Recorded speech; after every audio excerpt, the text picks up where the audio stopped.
전통 놀이 중에 꼬리 잡기가 있습니다. 두 편으로 나눠서 이제 허리춤을 잡고 한쪽이 맨 앞에 있는 사람이 상대편 맨 꼬리에 있는 사람을 잡으면 이기는 게임이죠. 그래서 뭐 바로 잡으면 되겠지만 내 꼬리가 잡힐 수도 있기 때문에 먼저 잡히면 지기 때문에 서로 잡히지 않게 해서 빙빙빙빙 돌면서 잡으려고 하는 이러한 재밌는 게임인 것입니다. 복음서를 보면 예수님과 이 이스라엘 백성들의 그 관계가 마치 이 꼬리 잡기 하는 듯한 그러한 모습을 볼 수가 있습니다.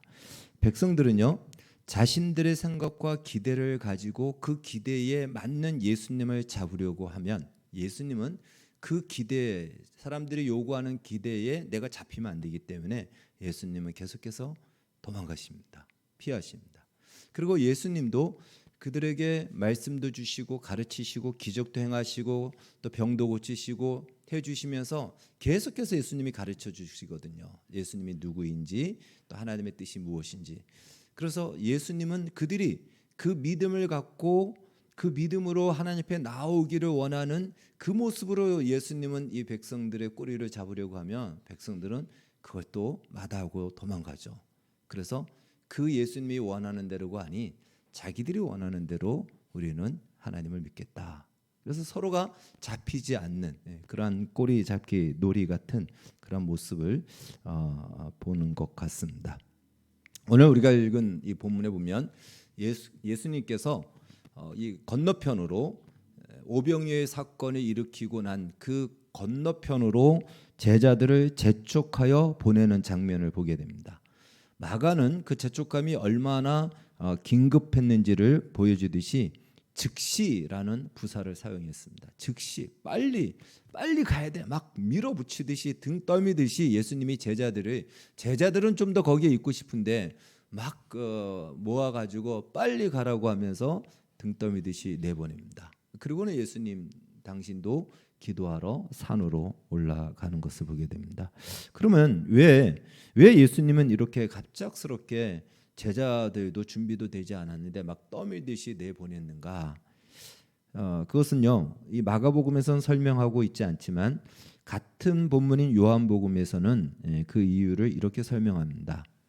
그러므로 예수께서 그들이 와서 자기를 억지로 붙들어 임금으로 삼으려는 줄 아시고 다시 혼자 산으로 떠나가시니라.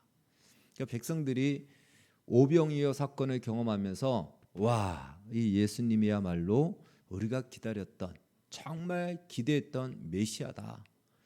이 예수님만 따라가면 먹고 사는 문제는 정말 이제는 고민할 필요가 없겠구나 하고는 예수님을 자신들의 왕으로 삼아 자신들의 현실의 모든 문제를 해결해 줄 수 있는 슈퍼스타로 만들고자 예수님을 왕으로 삼고자 예수님께 나와 왔다라는 것입니다.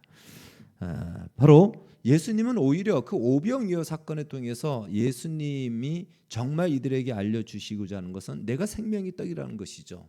그래서 예수님이 이 백성들에게 이 무리들에게 오병이어 사건을 통해서 정말 알려주고 싶은 것은 육신의 문제를 해결하는 것이 아니고 영혼에 속한 그냥 한 번 먹고 마는 만나가 아닌 영원한 영생의 떡을 주고자 예수님은 오병이어의 사건을 보여주셨는데 백성들은 오히려 그 예수님의 뜻과는 상관없이 자신들의 현실의 문제가 해결되는 것으로 예수님을 붙잡으려고 한 거죠.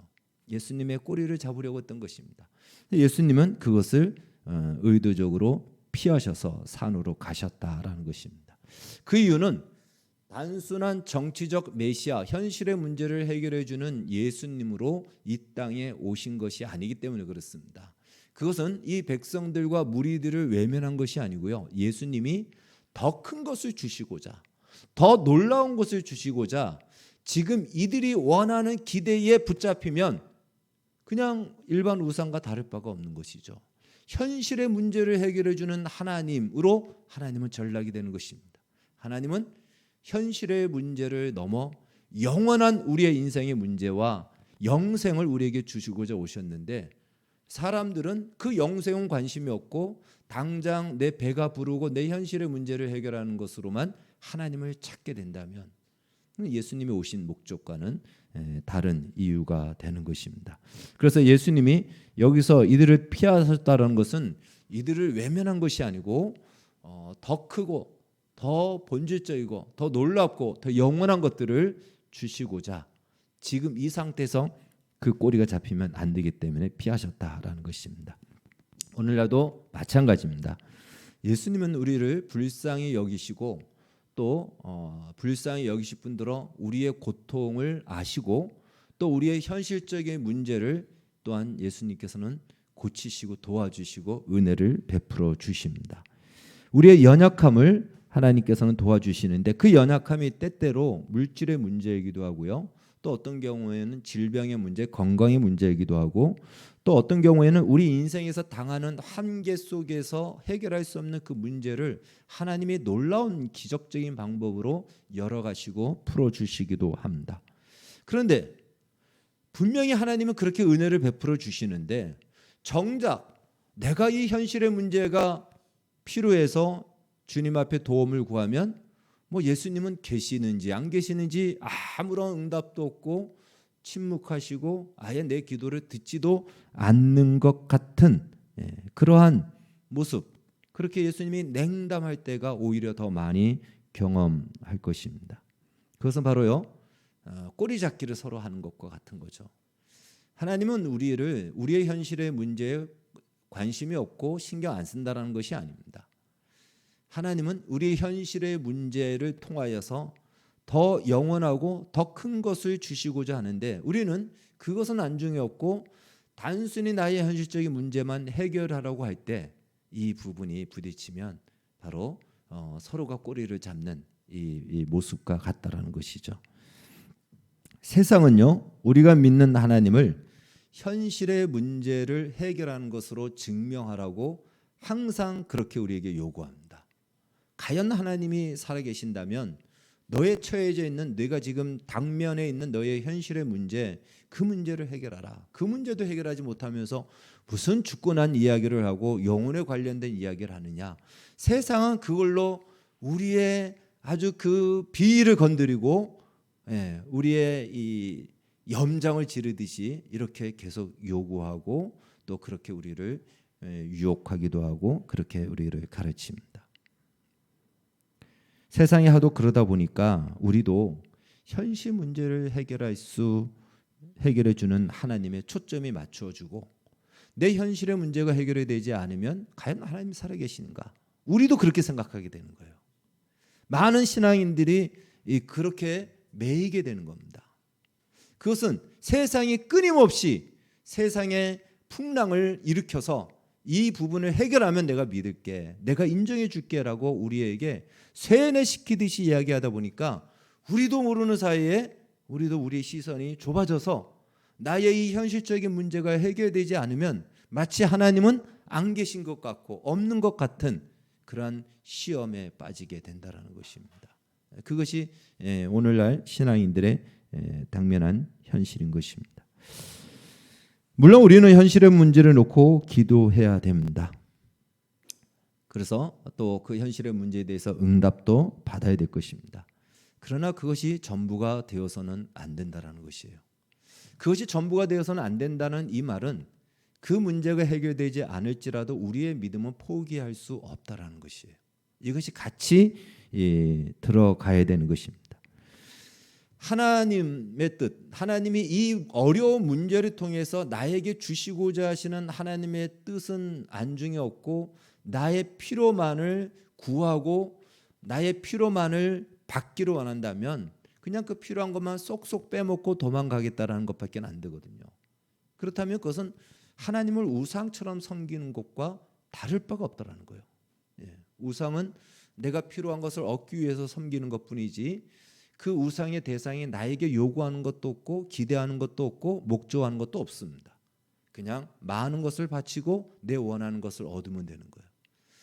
우리가 현실에 초점을 맞추면 하나님을 그렇게 우리는 믿을 수밖에 없다라는 것입니다. 오히려 우리는 우리의 구함은 당연하지만 그 문제를 통해서 하나님이 나에게 말씀하시는 것이 무엇인지 귀를 기울여야 될 것입니다. 오늘 본문의 내용을 보면요.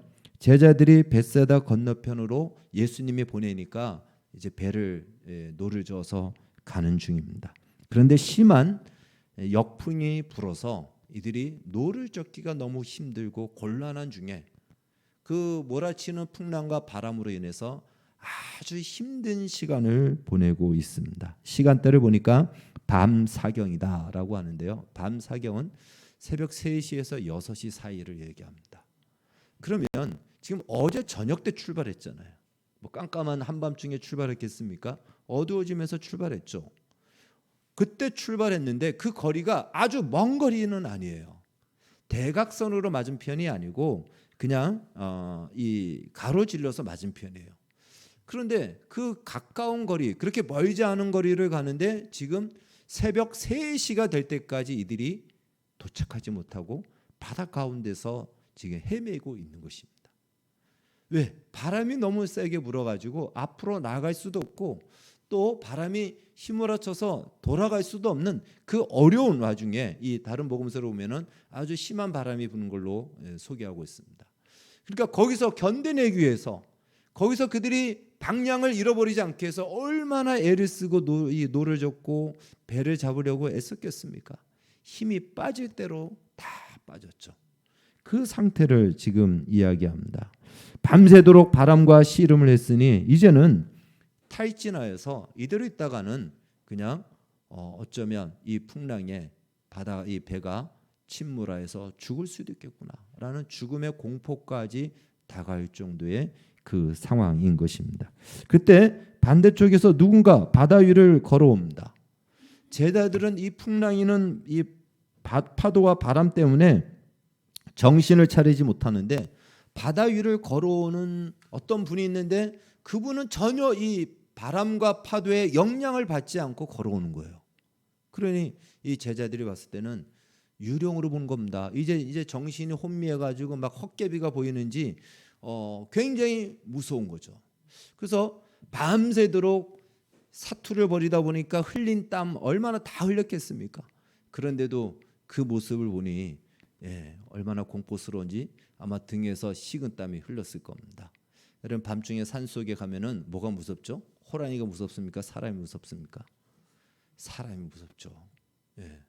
이들이 지금 죽음의 공포, 이 바람과 파도에 의해서 지금 죽을 위기에 두려움이 있는데 그보다 더 무서운 거예요. 이제 뭐냐? 이건 뭐냐? 바다 위를 걸어오는 저 유령인가? 이제 바다에 빠져 죽든 유령에 잡혀 먹고 죽든 이제는 뭐 죽는 것밖에 없구나. 이 두려움과 공포 속에 놓여 있는 것입니다. 우리가 도로를 운전하다 보면은 초보 운전이라는 것을 여러 문구로 이렇게 표현해서 붙여놓잖아요.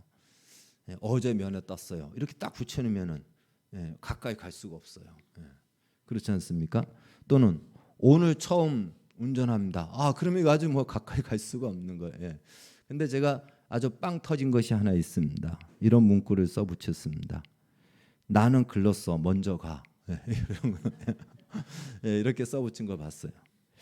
이 제자들의 상황이 아마 그런 상황이지 않을까. 이젠 글렀다. 먼저 가라는 상황처럼 이제는 그 어떤 이 바람과 풍랑에도 지금 아주 죽을 지경인데 아주 그 정체 모를 유령 같은 사람이 유령이 지금 걸어오니 얼마나 두려웠겠습니까? 그런데 그가 어느 정도 가까이 오더니 이런 말씀을 합니다. 안심하라. 내니 두려워하지 말라. 너무나도 친숙한 목소리입니다. 바로 예수님입니다. 제자들은 이 상황을 어떻게 해석해야 될지 그들은 고민스럽고 또한 굉장히 당황할 수밖에 없습니다. 여기서 우리 성경에는요. 내니 두려워하지 말라라고 했죠. 내니라는 말은 나다라는 뜻이에요.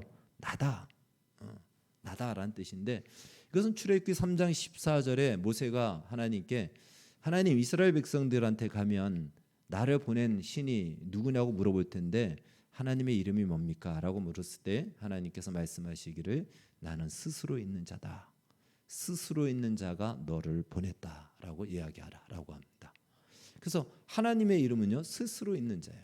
그것이 우리에게 알려져 있는 하나님의 이름인 것입니다. I am that I am 이라는 이 영어적 표현인데요. 나는 나다 이 뜻이에요. 예수님이 지금 하시는 말씀도 에고 에임이라는 이 헬라어의 신약 성경, 특별히 요한복음에 이 말씀이 많이 나오는데 나는 나다라는 거예요. 아니 나는 나다라는 것이 무슨 뜻일까요? 예. 여러분 누구에게 당신 누굽니까? 나는 나야 이렇게 얘기하면 뭐 사람 논리나 이렇게 얘기하죠. 근데 예수님은요, 하나님은 그렇게밖에는 얘기할 수밖에 없어요. 그 말은 무엇이냐면 나는 나다가 담겨져 있는 이 의미, 이 뜻을 몇 가지로 얘기할 수 있는데 바로 이겁니다. 세상에 존재하는 모든 것을 존재케 하는 자가 나다. 내가 없이 이 세상에서 어떤 것도 존재할 수 없고 어떤 일도 일어날 수 없다. 나는 어디서든 존재한다. 이런 의미를 담고 있어요. 그렇기 때문에 무엇 하나로 이야기할 수 없는 거예요. 하나님의 이름을, 예수님의 이름을 사실은 무엇 하나로 정의할 수 없는 것이에요. 예수님이 모든 것이고 전부입니다. 예수님이 없으면 세상도 없고 이 세상에 존재하는 모든 것은 예수님이 그곳에 함께 계시기 때문에 존재합니다. 이것이 나는 나다예요. 그러니 지금 이 제자들에게서는 죽을 듯이 덤벼드는 이 풍랑과 바람이지만 그건 예수님께 아무런 영향을 미칠 것이 되지 못하죠. 예수님의 손아귀에 있는 것입니다. 그런 것은 전혀 예수님에게 부정적인 영향을 미칠 수 없는 것입니다. 그러니까 너희가 지금 죽고 산다라고, 죽고 살 만한 가장 현실적인 문제라고 하는 그 풍랑도 내 손 안에 있다. 너희에게는 죽음의 공포가 밀려오지만 나에게는 아무런 영향을 미치지 못한다. 그러니 안심하라, 두려워 말라. 내가 여기에 있다. 내가 너희와 함께 있다. 바로 이 말씀을 주시는 것입니다. 보통은 물 위에 사람이 있으면은 다 빠지게 돼 있죠. 이것이 물리 법칙입니다. 물리 법칙을 다스리시는 분이고 물리 법칙을 만드신 분입니다. 그분은 물리 법칙에 제한받지 않으십니다. 바로 그것이 예수님이 일으키신 많은 기적 중에 하나입니다. 그것은요, 그 물리 법칙을 만드신 분이 예수님이라는 거예요. 근데 우리가 과학주의 사고방식에 젖어 있는 우리의 사고방식으로는 예수님조차도 하나님조차도 물리 법칙, 자연 법칙의 지배를 받는다라고 생각하는 겁니다. 그렇지 않습니다. 하나님이 계시고 자연 법칙이 만들어진 거예요. 무엇이 먼저인가 생각해 보면은 우리는 얼마든지 성경에서 말하는 기적을 그냥 예수님을 믿으면 믿을 수밖에 없는 것입니다. 이 예수님이 누구신지 이 내용이 오늘 본문 말고도 마태복음, 요한복음에 기록됐는데요. 이 마태복음에서는 이때 일어난 한 사건을 소개하고 있습니다. 이 똑같은 본문이 소개된 내용의 한 사건이 있는데 바로 예수님이 바다 위로 걸어오신 분이라는 것을 알고 난 뒤에 제자 중에 가장 용감한 우리의 사도 베드로가 이야기를 하죠. 마태복음 14장 28절입니다. 같이 읽겠습니다. 시작. 베드로가 대답하여 이르되 주여 만일 주님이시거든 나를 명하사 물 위로 오라 하소서 하니. 주님, 만약에 주님이라면 나를 명하여 나를 오라고 좀 명령해 주십시오. 저를 불러 주십시오. 이 베드로는 그래도 거기에 대해서 대단한 믿음을 가진 사람이에요. 그래서 예수님이 와라라고 이야기를 합니다. 예수님의 말씀에 힘입어 베드로가 발을 내딛습니다. 와, 그런데 정말 바다에 빠지지 않는 거예요. 바다 위를 걷는 겁니다. 그래서 이런 바다 위를 걸었던 유일한 사람은 베드로예요. 베드로 욕하지 마십시오. 바다 위를 걸어본 적 있냐라고 하면 우리 다 약호가 됩니다. 한마디도 못합니다.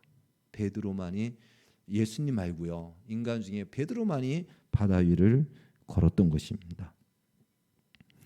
놀랍게도 이 바다 위를 걷던 이 베드로, 그러나 파도를 보는 순간 그는 두려움에 바다에 빠집니다. 왜 빠졌을까? 자기를 부른 예수님을 잊어버린 거예요.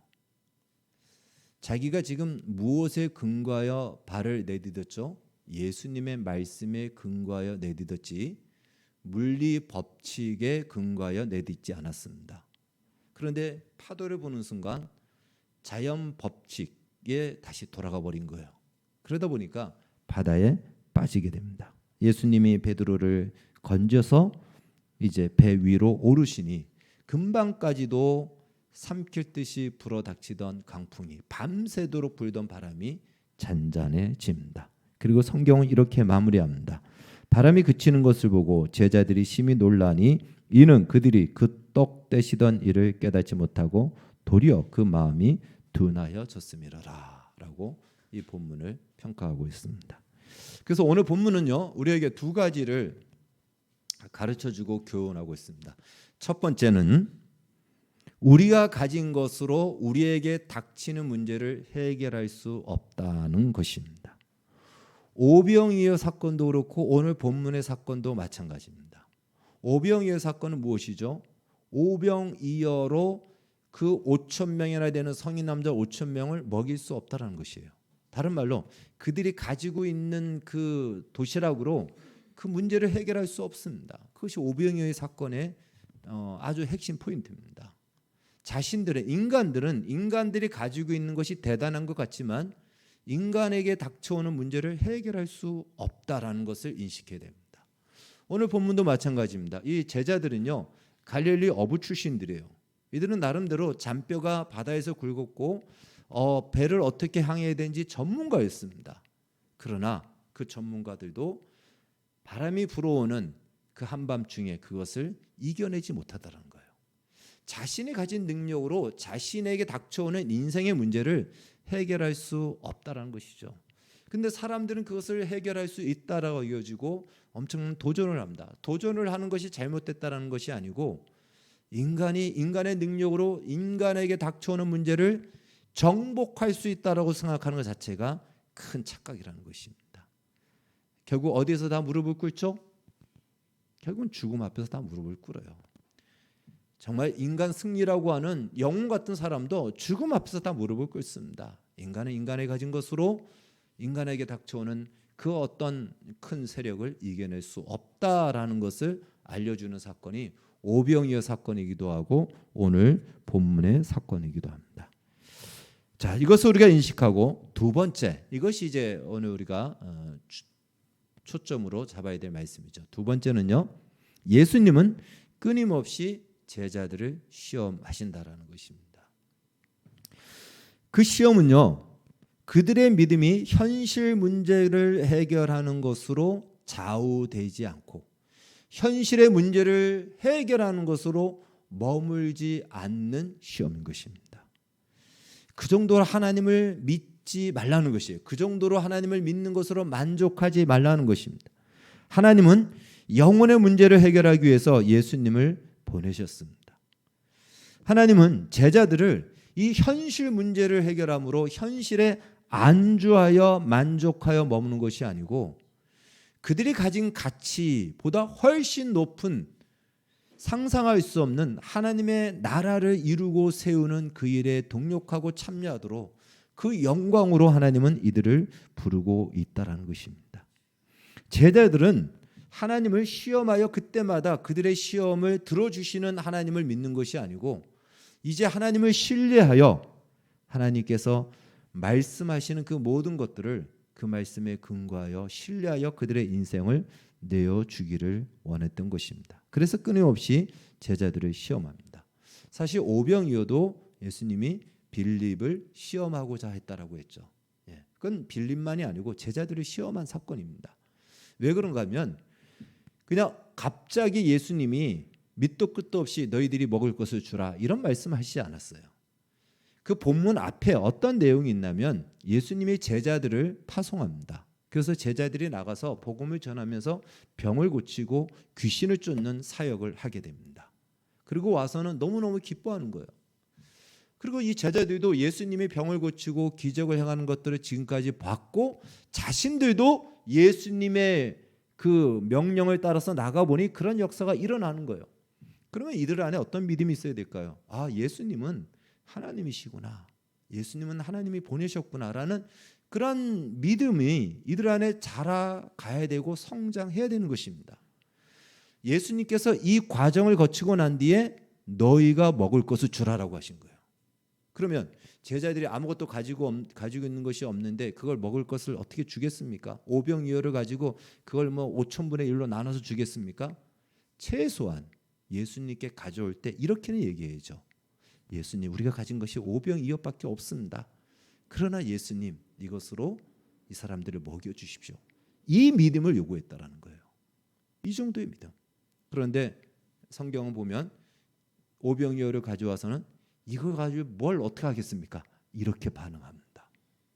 그러니까 끊임없이 제자들을 시험하는 거예요.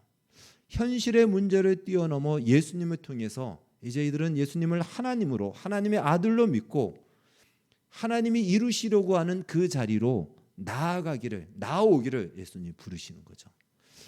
그럼에도 불구하고 예수님은 오병이어의 기적을 베풀어 주셨습니다. 와, 대단하지 않습니까? 어떻게 이런 일이 있습니까? 제자들이 눈으로 목도했고 자신들의 손을 통해서 오병이어의 기적이 같이 일어난 것을 경험했습니다. 그리고 난 뒤에 오늘 사건이 일어난 거예요. 또다시 예수님은 시험하시는 거죠. 시험하시는 거예요. 그런데 오늘 성경의 마지막 절에 뭐라고 그럽니까? 떡 떼시던 바로 그 일을 지금 그들은 잊어버렸어요. 둔하여졌다라고 얘기합니다. 오병이어의 사건이 벌써 이들에게는 하나의 기적으로 끝난 거예요. 현실의 문제를 해결하는 것으로 끝나버린 거예요. 현실의 문제를 해결하는 것으로 본다면 우리는 끊임없이 기적을 추구할 수밖에 없고 기적이 행할 때만 딱 믿게 되는 거예요. 기적을 통해서 우리에게 주님이 원하시는 것은 무엇입니까? 하나님을 보라는 것이죠. 예수님이 누구인지를 이제 알지 않느냐. 그걸 우리에게 우리의 믿음을 계속하여 위로 향하여 나가도록 부르시는데 초점이 계속 현실에 머물러 있다 보니 그 오병이어의 사건이 금방 일어났는데도 그것을 통해서 예수님 자신이 누구인지를 잊어버리고 그 현실의 문제에 그들은 또한 집중하는 것을 보게 됩니다. 베드로 역시도 마찬가지였다라는 것이죠. 이들에게 일어난 그 모든 사건도 그렇고 베드로도 마찬가지입니다. 그래도 베드로는 나름대로 믿음을 발휘했어요. 믿음을 발휘해서 주님이 하면 나를 오라고 해주십시오. 그럼 제가 주님 말씀에 근거하여 발을 내딛겠습니다. 라고 해서 내딛었지만 그래서 한 걸음 한 걸음 갔지만 계속해서 풍랑은 일어나는 거예요. 멈추지 않습니다. 파도가 멈추지 않아요. 그러다 보니까 이제 그 현실에 그의 시선이 머무는 순간 마음에 자기가 예수님의 말씀에 근거하여 갈 때는 빠지지 않았지만 그 근거가 사라지는 순간 그는 자연의 법칙 아래로 쑥 빠지고 들어가게 되는 것입니다.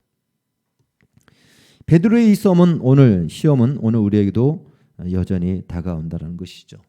우리가 처음 예수님을 믿으면 담대함이 생겨요. 그래서 그때는 정말 보이는 것이 없습니다. 악어 골짝 빈들에도 복음 들고 갈 것이고요. 정말 그 불 속에도 들어갈 것 같은 용기와 담대함과 믿음이 우리 안에 생깁니다. 마치 베드로가 주님 말씀에 근거하여 발을 내디딘 것처럼.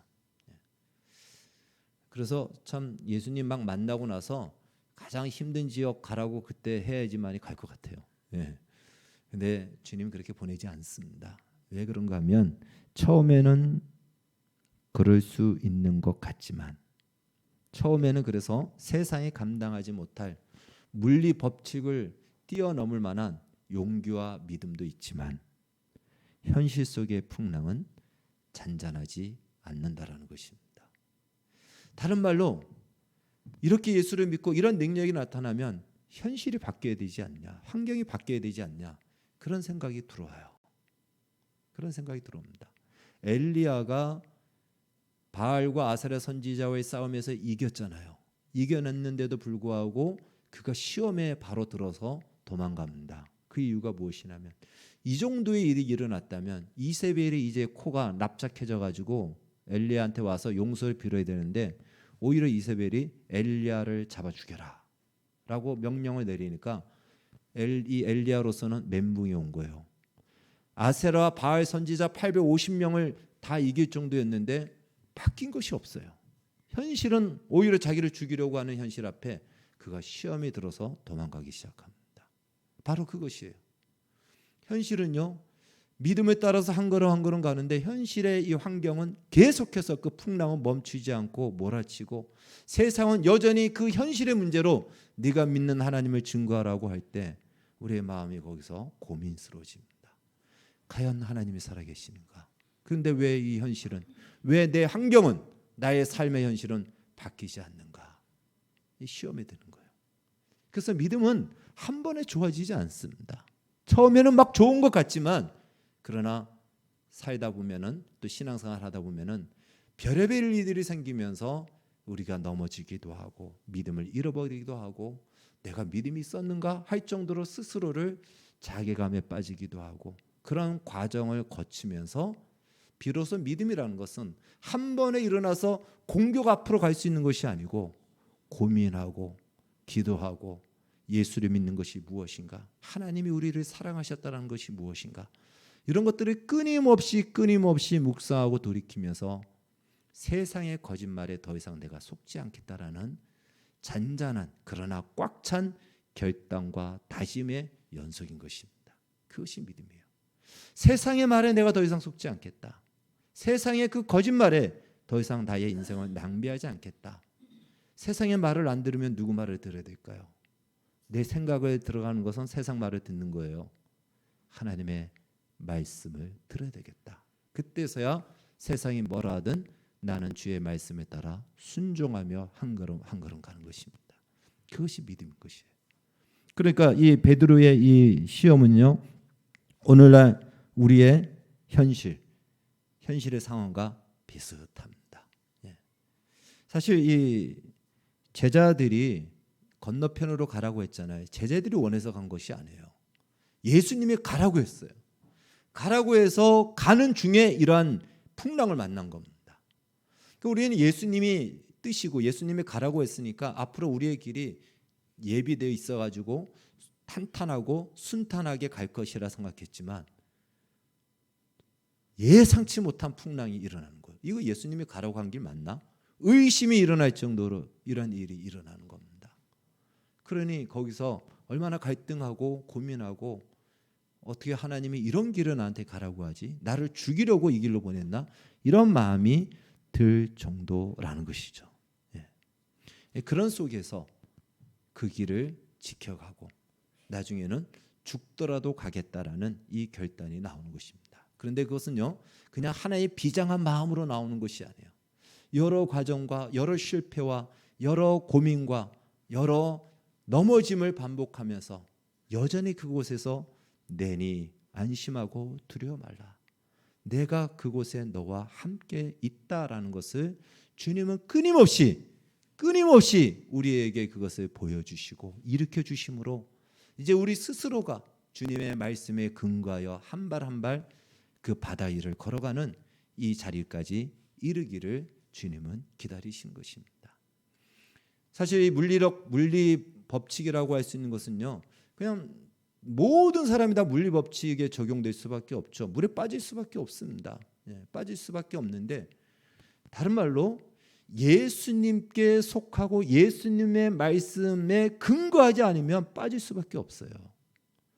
그러니까 우리가 이 세상에 이렇다라고 하는 것이 세상 사람은 물리 법칙, 자연 법칙밖에 없으니까 당연히 그렇게 얘기할 수밖에 없어요. 하나님의 말씀을 믿지 않으니까. 근데 우리는 하나님의 말씀을 믿기 때문에 그 말씀에 근거하여 내가 존재하고 그 말씀에 근거하여 선택하고 그 말씀의 목적을 따라서 순종하며 나아가는 것이 바로 이 자연 법칙에 빠지지 않는 물리 법칙을 거스르며 나아가는 비결인 것입니다. 그러니까 하나님의 말씀, 예수님의 힘있고 예수님이 근거가 되지 않는 우리의 인생은 자연 법칙의 지배를 받을 수밖에 없다라는 것이죠. 그러니까 우리는 끊임없이 이 둘 중에 하나를 선택해야 됩니다. 내가 무엇에 근거하여 나의 인생을 세울 것인가? 내 인생을 어디에, 무엇 위에 나의 인생을 세우고 이끌어가고 또한 경영해 나갈 것인가? 이것을 우리가 끊임없이 고민해야 되는 것이죠. 그것이 바로 믿음인 것입니다. 하나님의 말씀에 근거하여 이제 하나님이 말씀하시는 대로 나의 인생의 가치를 정하고 인생과 세상의 가치도 세상이 말하는 것이 아니고 하나님의 말씀한 가치를 따라서 나의 인생을 맞추어 그 위에 살아갈 때 놀라운 기적도 경험하게 되는 거죠. 자연 법칙을 뛰어넘는 그 기적도 맛보게 되는 것입니다. 그러나 우리는 거기에 머물르지 않고 마침내 주님이 원하시는 그 자리까지 이르게 될 것입니다. 그럴 때 풍랑이 없어지는 것이 아니고 또 파도가 멈추는 것이 아니고 예수님이 오실 때 제자들이 봤을 때 풍랑은 계속 일어나는데 그 속에 예수님이 오시는 거예요. 파도는 일어나는데 예수님이 오시는 거예요. 파도와 풍랑이 예수님께 영향을 미치지 못한다라는 겁니다. 다른 말로 우리가 예수님을 믿고 예수 안에서 살아가면은 풍랑이 멈추는 것이 아니고 바람이 멈추는 것이 아니고 여전히 바람과 파도는 일어납니다. 그러나 그것이 우리에게 영향을 미치지 못한다라는 거예요. 어려움을 주지 못한다 그 얘기가 아니고요. 그것으로 우리의 믿음을 떨어뜨리지 못한다라는 것입니다. 나로 하여금 예수님을 버리고 이 파도를 보고 그 안으로 들어오게끔 그렇게 끌고 가지 못하게 한다는 것입니다. 이것이 바로 예수님을 근거로 삼아 살아가는 믿음의 삶인 것입니다. 따라서 예수 믿고 우리의 인생 속에 왜 어려움이 없어지지 않는가? 당연합니다. 당연해요. 그 어려움을 통해서 주님은 우리의 믿음을 키우시고 이 어려움에 우리의 믿음을 저버리지 않고 우리가 믿는 예수를 이 어려움 때문에 포기하지 않음으로 말미암아 세상보다 큰 믿음인 것을, 세상보다 큰 하나님인 것을 우리를 통해서 세워가시고 만들어 가시기 위해서입니다. 그럼 어떤 사람이 이런 생각할 수 있죠. 그러면 꼭 믿음으로 살고 싶지 않으면 적절하게 믿어도 되지 않나.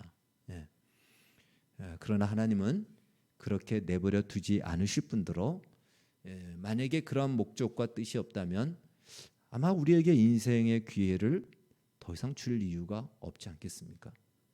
우리가 지금 살아가고 있다는 것은 이 믿음의 기회를 주시는 거예요.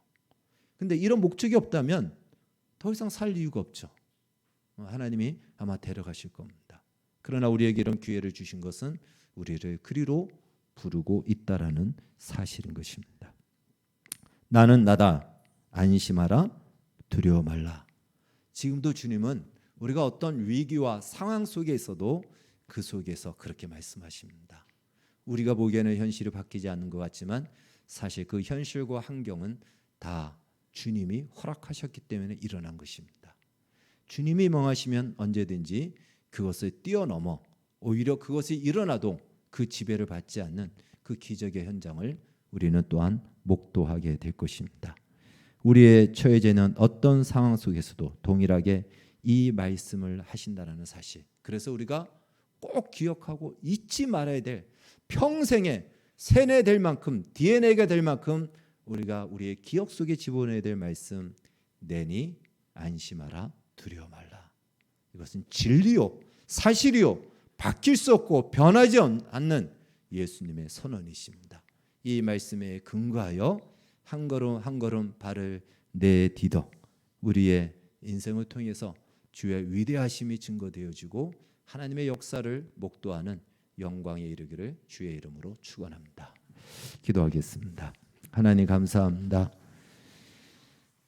오늘 제자들이 풍랑을 만나 죽을 고비를 넘겼지만 주님 그들을 보시고 그들 가운데 가셔서 내니 안심하라 두려워 말라라는 말씀을 주심으로 그들을 지키시고 그 실패와 연약함 속에서도 다시 일으켜 주시는 우리 주님을 기억하여 평생에 이 말씀에 힘입어 어떠한 역경과 어려움 속에서도 주눅들지 않고 낙심하지 않고 낙담하지 않고 포기하지 않고 다시 일어나 주의 영광을 보고 영광에 참여하는 우리 모두가 되게 하여 주시옵소서. 예수님의 이름으로 기도하옵나이다. 아멘.